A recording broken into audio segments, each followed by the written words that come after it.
Most people think you need a massive bank account to start making passive income. But in 2026, the game has changed. Today, your idle internet and spare change can actually pay your bills. I tested over 20 apps this year to find the ones that actually work. Welcome back to Grow Passive Tube. Let's dive into the top 5 passive income apps for 2026. First up is the biggest trend of 2026, DePIN, or decentralized physical infrastructure. Apps like Grass and Uprock allow you to sell your unused internet bandwidth to AI companies.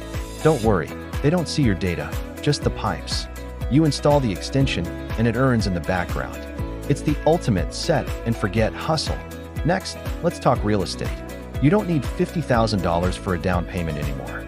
With Fundrise, you can start investing in multi-million-dollar complexes with just $10. I love this because it has true hands-off ownership. You get a piece of the rental income without ever having to take a call from a tenant at 2 a.m. Number 3 is Acorns. If you struggle to save, this app is a lifesaver.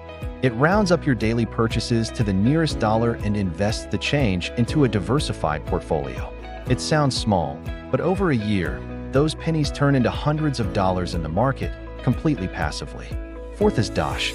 Unlike other cashback apps where you have to scan receipts, Dash is truly passive. You link your credit card once, and when you shop at places like Costco or Shake Shack, the cash just appears in your account. Finally, Mobile Expression. This app pays you just for keeping it installed on your phone. They use the data to study internet trends, and in exchange, they send you gift cards and cash every month. The secret isn't just using one app, it's the passive stack. By running these 5 together, you're creating multiple small streams that add up to a significant monthly payout. If you found this helpful, hit the subscribe button for more ways to grow your passive tube. Which of these will you try first? Let me know in the comments.